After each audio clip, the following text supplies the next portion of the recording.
if you're going to change an area, you do three things. Number one, you focus on it and you get clear and compelling vision for what you want.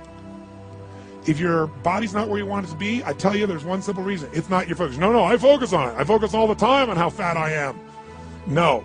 You see, if you focus on crashing into the pole, trying not to, the more you try not to, what you focus on, that's where the energy goes, that's where you go, right? We all know that. But what people tend to do is, I'm saying focusing on what you want, not what you don't want. And not only just focusing on what you want, where you focus and say, well, I'd like to be strong, I'd like to be energetic, I'd like to be fit. It's focusing and making it compelling. You can't just focus on it. You got to create a clear and compelling future in that area that will pull you towards it, so you're not trying to push yourself. If there's an area you're not improving in, think of three pillars, if you would. Pillar one is get focused and clear. What's compelling? Where are you? Really? And don't lie. Where do you want to be? And make it so compelling you can't help it. When you wake up in the morning, you want to transform this area of your life. So the quality of your life already is better just because you are so excited about what you're after.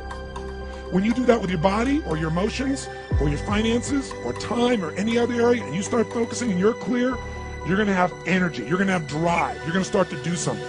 How do you make sure what you do really works? Is model someone who's already successful. All the tools I come up with, some I've obviously created, but the foundation came by standing on the shoulders of other giants.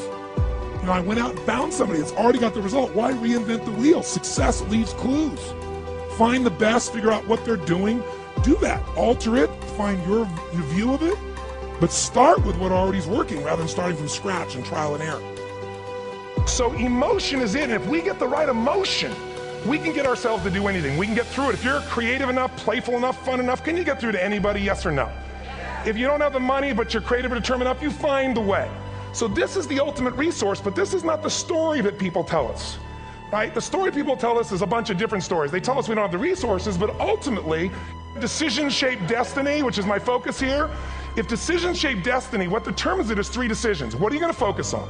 Right now, you have to decide what you're going to focus on. In this second, consciously or unconsciously, the minute you decide to focus on something, you got to give it a meaning. And whatever that meaning is produces emotion. Is this the end or the beginning? Is God punishing me or rewarding me, or is this the roll of the dice? And emotion then creates what we're going to do, or the action. So think about your own life, the decisions that have shaped your destiny. And that sounds really heavy, but in the last 5 or 10 years, 15 years, haven't there been some decisions you've made that if you made a different decision, your life would be completely different? So the bottom line is, maybe it was where to go to work and you met the love of your life there. Maybe